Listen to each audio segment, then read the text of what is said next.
ഈദ് മുബാറക്. എല്ലാവരും ചോദിക്കുന്നൊരു ചോദ്യം, ഈദിൻ്റെ അവധി ദിവസങ്ങളിൽ അല്ലെങ്കിൽ പൊതുവായിട്ടുള്ള ഹോളിഡേയ്സിൽ വർക്ക് ചെയ്യേണ്ടി വരുന്ന കാറ്റഗറി ജീവനക്കാർ യു എയിലുള്ളപ്പോൾ എന്താണ് അതിൻ്റെ ഒരു പരിഹാരമോ അതിനെങ്ങനെയാണ് കോമ്പൻസേറ്റ് ചെയ്യുക എന്ന അർത്ഥത്തിലുള്ള ചോദ്യങ്ങൾ നിരവധിയാണ്. ഉദാഹരണത്തിന് യു എയിൽ ഇന്ന്, നാളെ, മറ്റന്നാൾ, മാർച്ച് 30, 31, ഏപ്രിൽ 1 ഇങ്ങനെ 3 ദിവസം പൊതുവായിട്ട് എല്ലാവർക്കും അവധി പ്രഖ്യാപിച്ചിരിക്കവേ ഔപചാരികമായിട്ട് ജോലി ചെയ്യേണ്ടി വരുന്ന വിഭാഗം ജീവനക്കാരുണ്ടാവും. ഗ്രോസറി ജീവനക്കാർ, സൂപ്പർ ഹൈപ്പർ മാർക്കറ്റുകളുടെ ജീവനക്കാർ, റെസ്റ്റോറൻറ്റുകളിൽ, അതുപോലെ ഡെലിവറി ബോയ്സ്, ഇങ്ങനെ പല കാറ്റഗറികൾ ആശുപത്രികളിലൊക്കെ ഉണ്ടാവും. ജോലി ചെയ്യാൻ നിർബന്ധിതരാകുന്ന സാഹചര്യം, അതാരും നിർബന്ധിച്ചിട്ടല്ലെങ്കിൽ പോലും അവരുടെ ഡ്യൂട്ടിയാണ്. പൊതുജനങ്ങളുമായി നേരിട്ട് ബന്ധപ്പെട്ട് നിൽക്കുന്ന, അവർ ജോലി എടുത്തില്ലെങ്കിൽ ഒരുപാട് പേർക്ക് ബുദ്ധിമുട്ട് ഉണ്ടാകാൻ സാധ്യതയുള്ള വിഭാഗം ജീവനക്കാർ. അപ്പോൾ ഗവൺമെൻറ് വളരെ വ്യക്തമായി 2021 ആർട്ടിക്കിൾ പറയുന്നുണ്ട്. 2022 പ്രാബല്യത്തിൽ കൊണ്ടുവന്നിരിക്കുന്ന ആർട്ടിക്കിൾ, കഴിഞ്ഞ 2-3 വർഷമായി സജീവമായിട്ടുള്ള ആർട്ടിക്കിൾ, അത് പറയുന്നത് ഇങ്ങനെയാണ്, മനസ്സിലാക്കിയിരിക്കണം. അങ്ങനെ ജോലി ചെയ്യേണ്ടി വരുന്ന ദിവസങ്ങൾക്ക് ഒന്നുകിൽ പകരം മറ്റൊരു പ്രവൃത്തി ദിവസം ഓഫ് കൊടുക്കാം.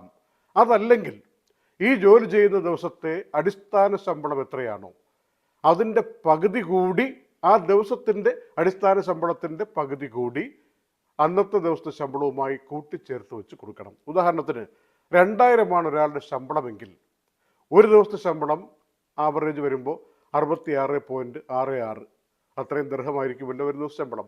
അതും കൊടുക്കണം. അതിൻ്റെ പകുതിയായ 33 ദർഹം അതും കൂടി, ഏറ്റവും കുറഞ്ഞത് പകുതി കൊടുക്കണമെന്ന്, അന്നത്തെ ദിവസത്തെ അടിസ്ഥാന ശമ്പളത്തിൻ്റെ പകുതി കൂടി കൊടുക്കണം എന്നാണ്. അപ്പോൾ ഒരു 100 ദർഹം കയ്യിൽ കിട്ടാവുന്ന സാഹചര്യമാണ് അന്നത്തേക്ക് വേണ്ടി മാത്രം ജോലിയെടുക്കുമ്പോൾ കിട്ടുക എന്നുള്ളതാണ് ഇതിൻ്റെ ആർട്ടിക്കിൾ 2022 പ്രാബല്യത്തിൽ വന്നിരിക്കുന്ന ആർട്ടിക്കിൾ പ്രകാരം ഉണ്ടായിരിക്കുന്നത്. ഇത് പ്രാബല്യത്തിൽ വന്നില്ലെങ്കിൽ എന്ത് ചെയ്യണം? ഒന്നുകിൽ 860 എന്ന MOHREയുടെ ഓഫീസിലേക്ക് വിളിക്കാം, ടോൾ ഫ്രീ നമ്പറാണ്. അതല്ലെങ്കിൽ ആപ്പ് ഡൗൺലോഡ് ചെയ്തിട്ട് അതിലൂടെ നമുക്ക് കംപ്ലയിൻറ്റ് കൊടുക്കാം, അതിലെ വെബ്സൈറ്റ് കയറിയിട്ട് കംപ്ലയിൻറ്റ് കൊടുക്കാം. ഇതിനൊന്നും കാശ് ചിലവാക്കേണ്ടതില്ല. ഒരു കുറഞ്ഞത് 3 ദിവസം കഴിഞ്ഞിട്ട് തിരിച്ചു വിളിച്ച് കാര്യങ്ങൾ ചോദിച്ച് രമ്യമായി തൊഴിലുടമയുമായി ചേർന്ന് പരിഹരിക്കാൻ വേണ്ടിയുള്ള നടപടികൾ MOHRE സ്വീകരിക്കും എന്ന കാര്യം അറിയിച്ചിട്ടുണ്ട്. കേരളത്തിലെ നമ്മുടെ സഹോദരങ്ങൾക്ക്, സുഹൃത്തുക്കൾക്ക്, കുടുംബാംഗങ്ങൾക്ക് എല്ലാം ഈദ് മുബാറക്ക് നേരുകയാണ്. ഇന്ന് പൊന്നാനിയിലും കാപ്പാടും തിരുവനന്തപുരത്തും എല്ലായിടത്തും മാസപ്പിറ കണ്ടു എന്ന അറിയിപ്പ് വന്നതിൻ്റെ അടിസ്ഥാനത്തിൽ നാളെ കേരളത്തിൽ, അതുപോലെ ഇന്ത്യയിൽ മൊത്തത്തിൽ പെരുന്നാളായിരിക്കുമെന്ന അറിയിപ്പ് വന്നിരിക്കുകയാണ്. ഒപ്പം ഒമാനിലും നാളെയാണെന്ന് നേരത്തെ തന്നെ അറിയിപ്പ് വന്നിരുന്നു.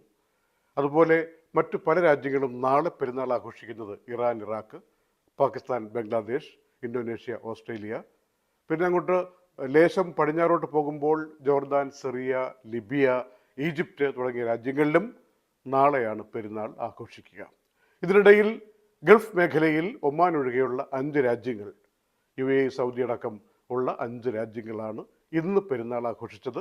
പരമ്പരാഗത രീതിയിൽ പ്രാർത്ഥനാ ചടങ്ങുകളും അതുപോലെ ആഹാര സംബന്ധമായ സൽക്കാരങ്ങളും ഒക്കെ അതിൻ്റേതായ രീതിയിൽ നടന്നു എന്ന റിപ്പോർട്ടുകൾ എല്ലാ ഭാഗത്തു നിന്നും വന്നുകൊണ്ടിരിക്കുകയാണ്. UAEയിലെ മസ്ജിദുകളിൽ സാധാരണയിൽ കവിഞ്ഞ തിരക്കനുഭവപ്പെട്ടു. കൂടുതൽ ആളുകൾ ടൂറിസ്റ്റുകളായി ഈ നല്ല കാലാവസ്ഥയിൽ UAEയിൽ വന്നിരിക്കുന്നു എന്നുള്ളത് കൊണ്ട് തന്നെ തിരക്ക് കൂടുതലായിരുന്നു.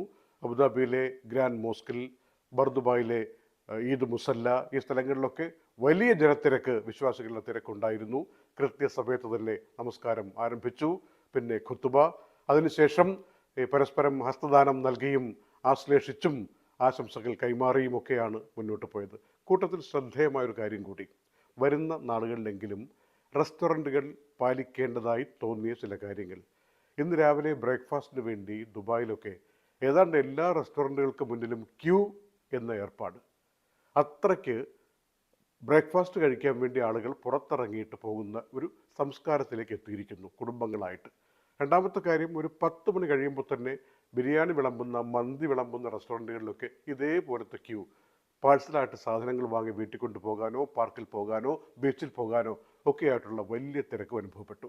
ഈ സാഹചര്യത്തെ ഒരു അവസരമായി കണ്ടുകൊണ്ട് വരുന്ന അവധി ദിവസങ്ങളിലും അല്ലെങ്കിൽ ഇനിയുള്ള ദിവസങ്ങളിലും പെരുന്നാളുകൾക്കുമൊക്കെ ഇങ്ങനെ സജ്ജീകരണങ്ങൾ വിപുലമായിട്ട് ഒരുക്കാൻ റെസ്റ്റോറൻറ്റ് മേഖല, ഫുഡ് ഇൻഡസ്ട്രി ശ്രദ്ധിക്കണം എന്ന കാര്യം കൂടി സന്ദർഭവശാൽ ഓർമ്മിപ്പിക്കുന്നു.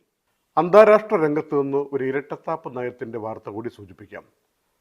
അന്താരാഷ്ട്ര ക്രിമിനൽ കോടതി ഉണ്ടല്ലോ, ICC, international criminal court, Israel പ്രധാനമന്ത്രി നെതന്യാഹുവിനെതിരെ അറസ്റ്റ് വാറണ്ട് പുറപ്പെടുവിച്ച കാര്യം എല്ലാവർക്കും അറിയാം. അത് ഗസ യുദ്ധ കുറ്റകൃത്യം എന്നതിൻ്റെ പേരിലാണ് ICC ഇങ്ങനെ ഒരു അറസ്റ്റ് വാറണ്ട് കൊടുത്തിരിക്കുന്നത്. എന്ന് വെച്ചാൽ ഈ ഇസ്രായേൽ വിട്ട് എവിടെ പോയാലും അറസ്റ്റ് ചെയ്യാൻ പറ്റും അദ്ദേഹത്തെ എന്നാണ്. എന്നാൽ ഹംഗറിയുടെ പ്രൈം മിനിസ്റ്റർ ഈ നെതന്യാഹുവിനെ പ്രത്യേകിച്ചൊന്ന് ക്ഷണിച്ചു വരുത്തുകയാണ്. അത് ഈ ICCയുടെ അറസ്റ്റ് വാറണ്ട് എന്നുള്ള ഈ നിയമത്തെ, ആ പ്രഖ്യാപനത്തെ പരസ്യമായി ധിക്കരിക്കുന്നതിന് വേണ്ടി മാത്രം എന്ന രൂപത്തിൽ ഒന്ന് ഞങ്ങളുടെ നാട്ടിലേക്ക് വരണം, ഇവിടെ അറസ്റ്റ് ഉണ്ടാകില്ല. യൂറോപ്യൻ യൂണിയനിൽപ്പെട്ടതാണ് ഹംഗറി.